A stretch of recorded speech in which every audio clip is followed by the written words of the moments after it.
Welcome back and thanks for being with us here on Morning Live. Now, according to Statistics South Africa, the latest overall graduate unemployment rate in the country is 8.4% of the total number of those who qualified.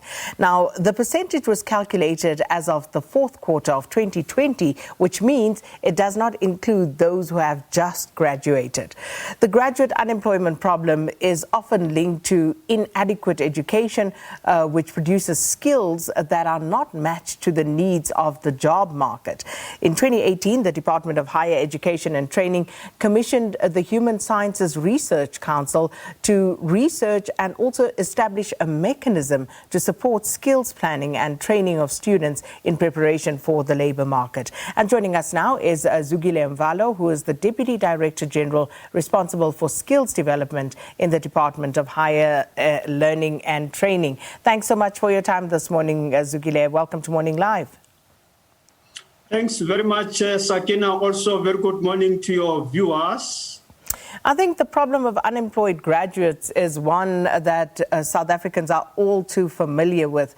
And a huge number of graduates are walking the streets of South Africa with no jobs, often standing at traffic intersections, holding up boards and placards, talking about their plight. They have qualified. So what do you believe, especially given the research that you asked the HSRC to undertake, what is the fundamental problem here? Well, Sakina, once again, I must thank you this opportunity that you are according to the Department of Higher Education and Training. Correctly so, you have just mentioned that in Q4 we have seen 8.4% of graduate unemployment. And then, of course, if you look back into Q3, you'll see that that was at about 8.9. Basically, there is a drop of about 0.5%. But then I must hasten to say, Sakina, we have been, as you have mentioned, your labour market intelligence work that we've been doing in the department. We have been for the past number of years publishing the list of those occupations that we refer to them as high in demand. And we just last year as well published on the 26th November the list that is on priority skills list, the one on occupations that are high in demand. Basically, these lists again are made then therefore to signal enrollment in our institutions, whether it's in our colleges as well as in our universities. I must mention, of course, because there's been a lot of developments since then, you know quite very well that, government has introduced in October economic reconstruction and recovery plan. And then if you look into that plan, some of the priority intervention areas, it will be your energy security, your green economy, your infrastructure, your food security, your tourism, and the like. And what we have done now is to develop the skill strategy that is going to be supporting, the economic reconstruction recovery plan. To that extent, we have identified various interventions which are quite very critical and important to us if we are going to grow the economy, and then obviously to absorb number of graduates who are unemployed. In fact, again, if you look into, because that reference is only referring to your graduates, you look into those with grade 12, the unemployment there is somewhere around about 34%, and those with no grade 12, standing somewhere about 38%. So it tells them, therefore, that, much work we need to do, in particular in those ones with grade 12 and those ones with no grade 12. To that extent, we've introduced or implemented as part of trying to address, this question, centers of specializations, whereby mostly we've identified 26 college sites across the country. And then we launched in 2019. That is a very big project in the country because now we're beginning to introduce your dual system. Your dual system, it means before you even start with the training, you must have your employers also participating, also in the curriculum, because that is what we're getting. Because employers are saying to us, if we're not involved in curriculum design, then it's going to be difficult then for us, to ensure that we are opening up these workplace-based learning opportunities. And then I can tell. So how far along are you in that regard in making sure that you actually synchronize what is needed in the workplace with your curricula, be it at high school or at institutions of higher learning? How long will it take before we begin to see less qualified youth with degrees being unemployed? Well, Sakina, there is a lot of work that is being done. If, for example, I mentioned, in our TVET colleges, we are busy with the work of reviewing, our curriculum, whereby there is going to be focus in areas such as your programming, your robotics, that is your information technology, as well as computer science.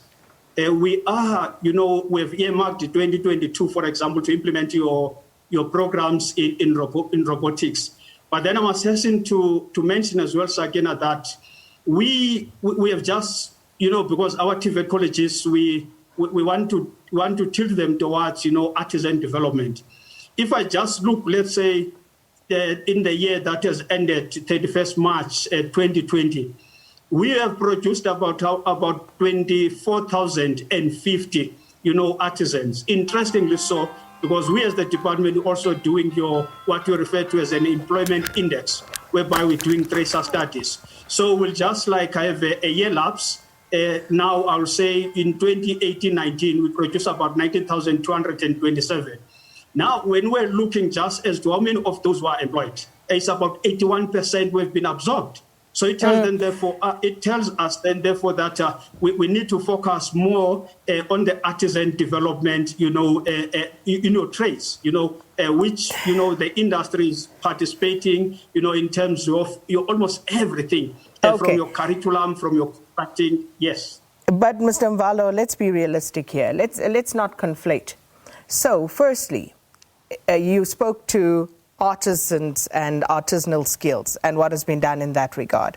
Then you also said something about robotics at TVET colleges. Which TVET colleges are you talking about? Because we know that the plight and the state of TVET colleges have also been lamented. So where's this robotics curriculum being rolled out? Which TVET colleges? It's not all. I won't have the list now to say this is this TVET college, but just to mention something to you. We went in 2018, in Russia, in Kazakh, whereby we're competing, with about 54 countries. The areas that we're combating, it would be areas such as your drone technology, your robotics, and the like, from our own TVET colleges. But then, of course, we are, as I said earlier on, improving and reviewing our curriculum so that, we start, some of these programs, especially, as I said, we have earmarked your 2022, because we need to expand. That's the issue that we're having here, is to ensure that almost in each and every college, we are having these programs which are so required by our economy. If I go back, into your artisanal one. But Mr. Mvalo, what we're doing is we're kicking the can down the road, and we continuously do that. We set deadlines somewhere down the line, and when we get there or close to it, we just set another set of deadlines and, future prospects.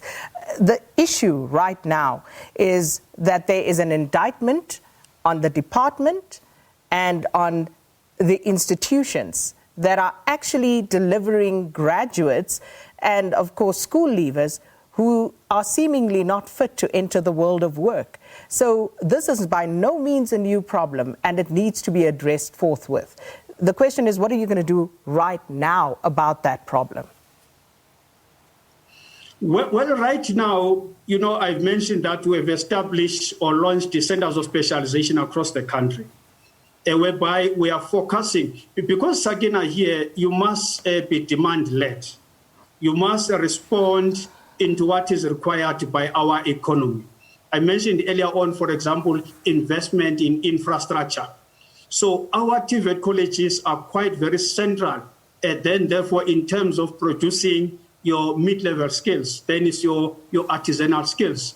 I'm speaking here of electricians, welders, diesel mechanics, plumbers, fitters and turners, mechanical fitters, millwrights, and so on and so on.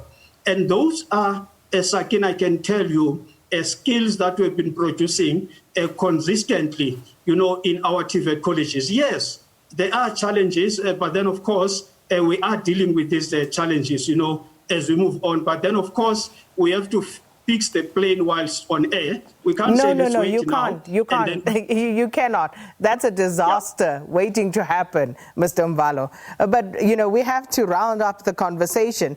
So let me just ask you a final question. What are the conversations and, of course, more importantly, the synergies between the Department of Basic Education and Higher Education and Training in order to synchronize the learning in South Africa? You're now talking about the Fourth Industrial Revolution and digitization. That's where the world is going. And yesterday, the Department of Basic Education had a virtual discussion on the Fourth Industrial Revolution. Isn't it a bit late in the day? How prepared is South Africa's education system and the workforce in terms of skills to actually be a part of this Fourth Industrial Revolution that is already with us? Well, Sakina, there is a conversation between the two departments, because you know quite very well that it's a feeder into our post-school education and training system. So I must say, if you look, let's say just on the recent, results, your metric results, you'll see that there is increase, in your technical subjects intake, whether you speak of your civil technology, you speak of electronic technology and mechanical technology. Just on mechanical technology is whereby you're having your automotive, you are having your repairs and so on. Those are the young people then who are coming from, your basic education in your technical areas. They are coming handy to us in terms of artisan development in the country. I must also mention, Sakina, that if you look into, your gateway subjects, there are more distinctions in the basic education around your areas of maths, science, your maths, economics, and accounting. You look into us, for example, for 2018, when I'm looking back into our results, we are producing more graduates in science, engineering, and technology. In 2018, the report that we released in 2020, we produced, for example, about 65,000, graduates in science, engineering, and technology, followed by business management at about 60,000, followed by other humanities and education at about 50,000 each. Now you can see that there is a move towards your science, engineering, and technology. Even you can look into our statistics, Akina, you will see that the enrollment is quite very high in the areas of science, engineering, and technology. So that is why then therefore impress upon that we need to get more young people interested in areas such as your mathematics, your accounting, your economics, so that we can have this feeder working quite very well. But then I can say that there is a lot of work that is being done, Sakina. Mr. Zukile Mvalo, we'll leave it there for today, but no doubt hoping we can pick up this discussion at a later stage. Mr. Mvalo is from the Department of Higher Learning and Training, discussing the issue of whether tertiary education teaches the necessary skills for the local job market in South Africa. Let's take a quick break before we say goodbye to our viewers on SABC2.